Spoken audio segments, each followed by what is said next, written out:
Oh yeah, quick little story time. So I can't find the original creator's video, but it was like, tell me about a time where your ex did something extremely crazy and you didn't react. It's something along those lines. Y'all, so me and my ex, like, this isn't a recent ex, this was like a couple years ago. But y'all, this one has like really resonated with me because this psychotic woman got my car towed to her house. Like, she got it towed into her garage. And I'm calling my car company, like, why is my car repossessed? I made my car payment. My insurance is paid. I was confused. This psycho bitch texted me a picture of my car in her garage and was like, the only way you can have your car back is if you talk to me. I'm sorry, what? How? What? Who towed my car, bro? What? Bro, what? Ooh, ooh. You want a case. You want a case. You want me to catch a case. Clearly, because what are we doing? This is not legal. This is clearly illegal. You just took my property, honey. My property. Now watch me get up in my car and let you in my car and I beat your ass. Because in North Carolina, if I'm in my property, I have the right to beat your ass. And no charges be pressed on me, honey. You wildin' out, ma'am. You are wildin' out. You want to be dead, ma'am. Like, what are we doing? You took my stuff, my possession. This is mine. This is mine. You know, I'm an only child, honey. And what's mine is mine. I'm paying for this. I'm making the payments. I bought this with my own money. These are my own coins that you just decided to take off my property. You decided to take my property off my property, honey. That's a double lawsuit right now because this is my property. This is literally my property. My name is on this, honey. And you gonna take it? You gonna... You a good one, friend. I would like to know what happened next. I would like to know. Did you catch your case? Because I would have maybe caught a case. I wouldn't even catch a case because it's North Carolina. I wouldn't have caught a case. I would have hurt somebody. And they would be on a capital case. Capital A, capital D as in dead, honey. Because what are we doing? No. Don't do that. Don't do that. Don't put me in these situations. That's wild, friend. She crazy. She real crazy. Crazy trying to play with crazy? Oh, because I'm crazy. You wild it out. Woo. Let's move on. Let's move on from that one because I think I hype. Let's go. Let's move on. You will never regret standing up for yourself. This weekend, my friends and I went to Pittsburgh to see my wife play in a basketball game. What else is new? And we almost got screwed over. I booked the room a couple nights in advance. Everything was fine. I got an email. I got a confirmation code. That's important. Remember, I got a confirmation code. So, my two friends and I arrive at the hotel we're staying in. We go to the front door to check in. Immediately when I say my last name, first of all, it's midnight. That's when we arrive because our flight was late. Immediately when I go to check in, something's off. The lady is confused. She needs to take my ID back to see her manager. Something's off. I ask, is everything okay? She said, yes, everything's fine. I just need some help with something. I said, okay, but we still have a room, right? Everything's good. Because I immediately went worst case scenario. So I said, we still have a room, right? She said, yes, of course, you still have a room. I say, okay. So she goes back, gets her manager. Her manager comes out. Immediately, they're tippy-tappying on the computer. I don't know what's going on. What's going on? So my friends and I just want to go to bed because at this point it's like 12:15. Finally, without any context, they just say, oh, well, we tried to contact you. I said, when? About what? How?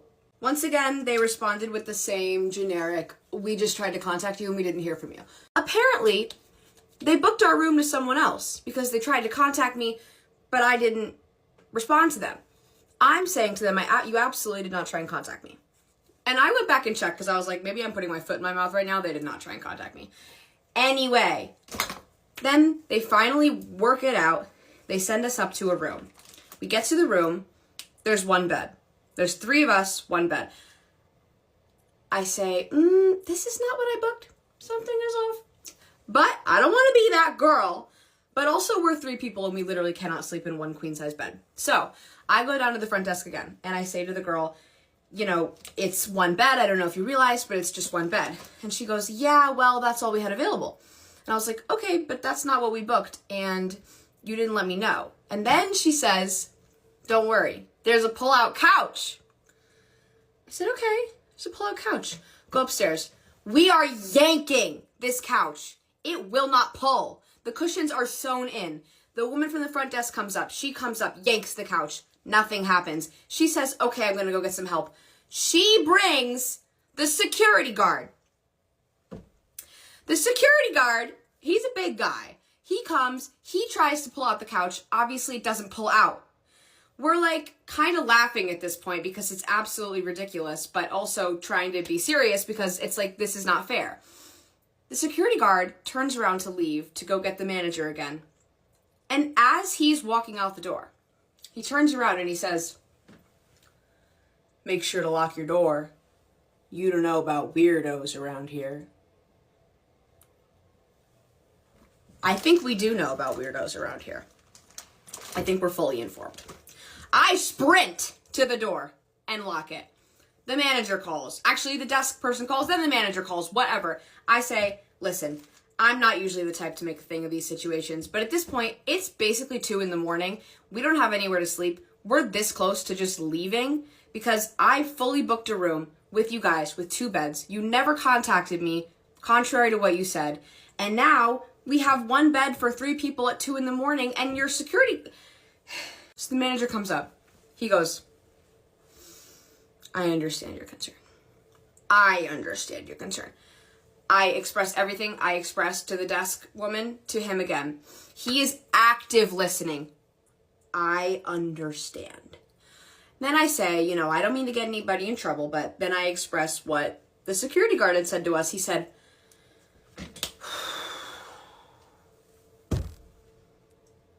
he's harmless.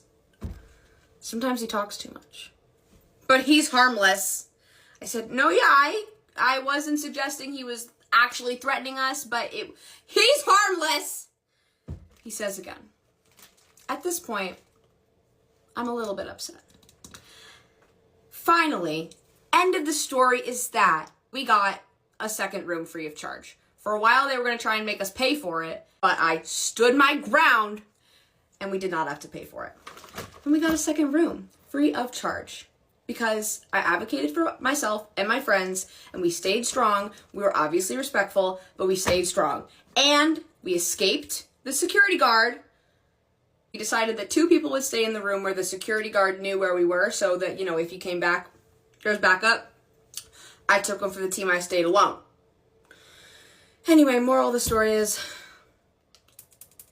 I don't even know what the moral of the story is other than stand your ground because hopefully you'll end up getting a second hotel room by 3 a.m.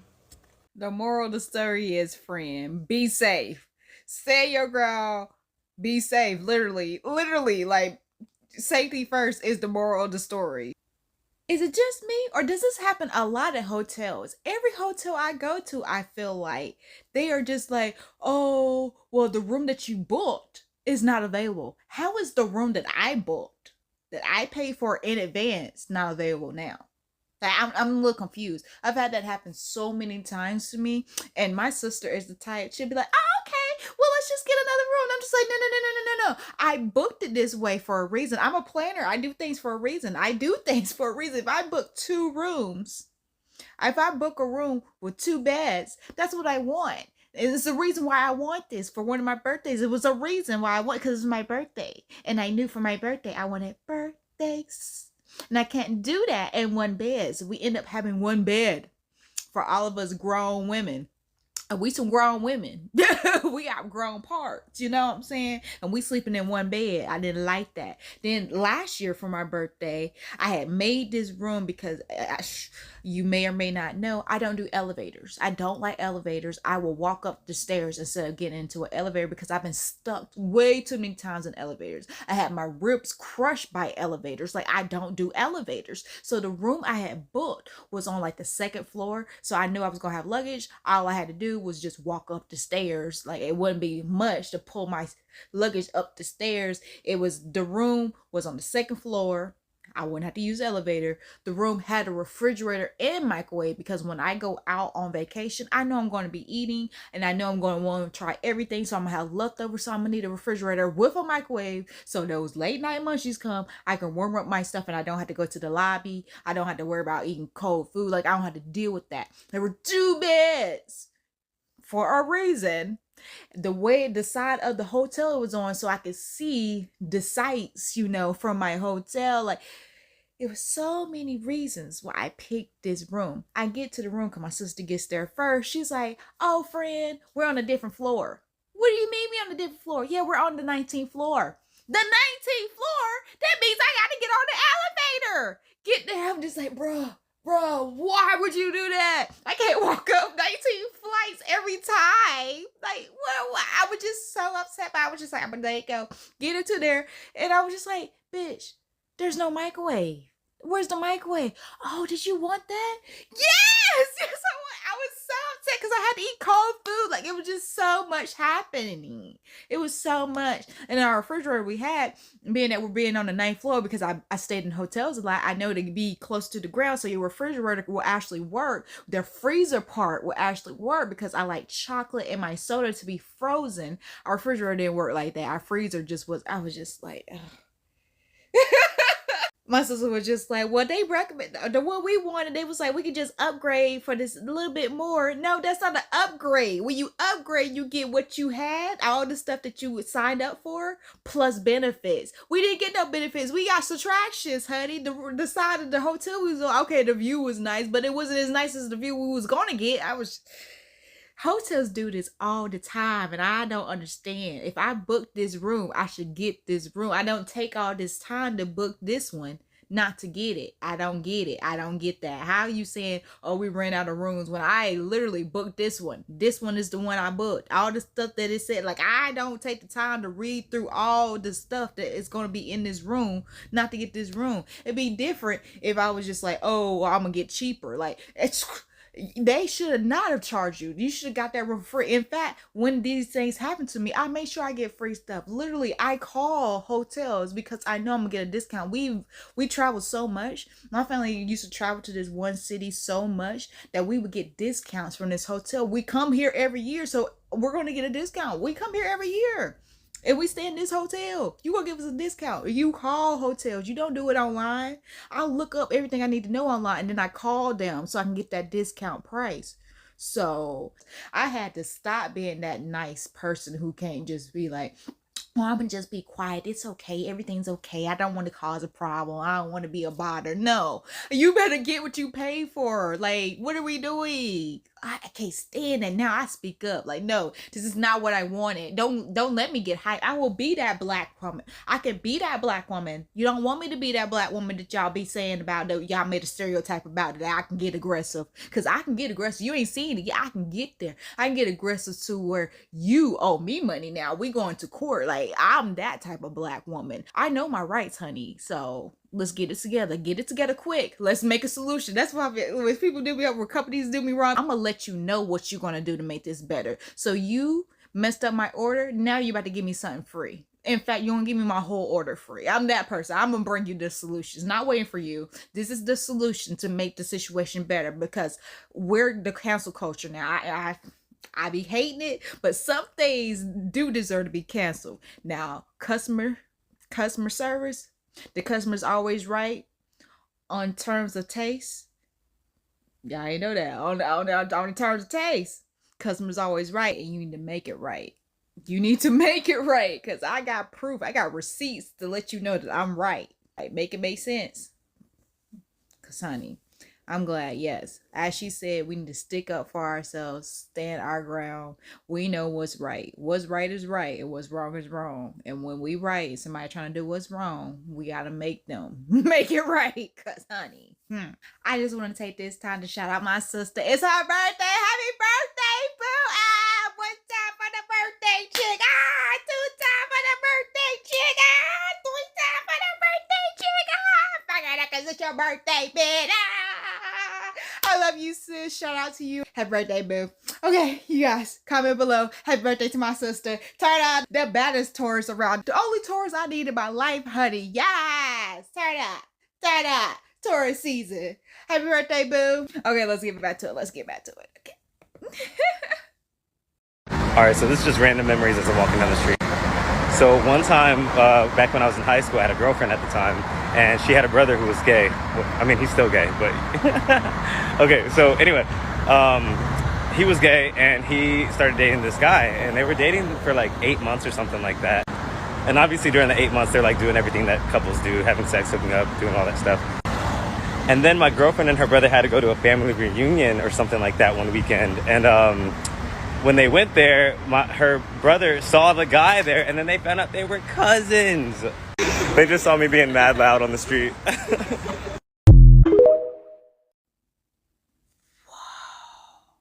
Growing up straight, that was one of my biggest fears, because if you don't know, people who know me know that I have a lot of siblings, and the majority of my siblings are brothers. They are boys. They are young men. So yeah, that was always the biggest fear of all of our moms. Like my mom and my little brother's mom, because we don't have to say mom, but my mom and my little brother's mom was always fearful of that. It was just like, no, you gotta let them know who their siblings are. They need to know each other so they don't end up dating. And it was just like, there's no way. If you ever see my little brother, and I always call him my twin because we are Eskimo twins. We were born in the same year. Well, we wasn't born in the same year, but we were born 8 months apart. So we're Eskimo twins, and we look the most alike out of all of our siblings. We look the most alike. Like, people growing up thought we were twins. And that's how I felt. That's how I feel right now, that none of us will ever date, because we all look exactly alike. Spitting images, like exactly alike. Like, you could tell that we're related. And me and my brother look the most alike, but you see the rest of my siblings, you'd be like, oh yeah, all of this right here, yeah, I can see. And that's how I met my younger brother when I was younger. Like, me and my brother's younger brother, I met him for the first time before he moved out of North Carolina. It was crazy. The last day that he moved here, he was about to leave. The last day he was here in North Carolina, I was playing outside, and we were playing, actually. Me and him were playing. We didn't know we were related. We didn't know we were siblings. We were just playing. My mom comes to pick me up, and she's just like, wait a second. And then his mom comes. He was like, is your baby... My mom was like, is your baby daddy so-and-so? She was like, yes, my baby daddy. She's like, they're siblings. Oh my gosh, no, they're siblings. Yeah, it really happened like that. It was crazy. It was wild. The last day my brother was in North Carolina was the first day I met him, and then he moved, and I never saw him again. So yeah, being from the South, we country over here, there's a such thing as double cousins, and I do have double cousins. This is what double cousins are. The cousin on your mom's side and your dad's side, and you have a cousin on your mom's side that married a cousin on your dad's side. So now they're together. They're your double cousins. They're cousin on both sides. It's crazy. Cousin by marriage on your dad's side, and cousin by marriage, and then actual cousin on your mom's side. Like, it's crazy. I have a lot of double cousins. A lot. But we fine. We make them fire. I have some family members they just be like, oh, your cousin fine. Like, yeah, we all look good. It just, genetics. But that don't mean we gonna date each other. Like, no, we gonna appreciate that our genetics worked out so great for everybody in our family, and we're gonna keep it moving, keep it pushing. I couldn't even imagine finding out that I slept with my cousin. Oh, heck no. That's too much. I would just curl up and die, probably. I've heard of this situation where this boy and girl, they were talking and they were getting married, and they got to the point they were about to get married, and they were engaged, and got to the point where they were meeting each other's families. And I guess he came to meet her family, and her grandma and grandparents were just like, that's your cousin. You don't know that's your cousin? I remember this was a long time ago when we used to watch Maury and all of them. It was a long time ago. Okay, it was a woman and a man. Found out they were brother and sister. They didn't know about their dad. Like, their dad didn't let them know. So I see why my mom was always afraid about that. But hey, she is, gay, and never had to worry about that. And I'm the oldest. I'm the second oldest. I have an older brother, so that would be, because I only date older. I don't date younger, so it would never be the case. So I only had one chance out of like the 10 to 12. How many of us is there now? So 1 out of 12 of us only had one chance, but now, because I'm gay, there's no chances. There are no chances. So that worked out perfectly. But friend, wow. It's like, what's worse, find out you're gay or find out you slept with your cousin? Which is worse for your family? Find out you're gay or find out you and your cousin hook it up? All of a sudden, like, being gay is not that bad. Subscribe.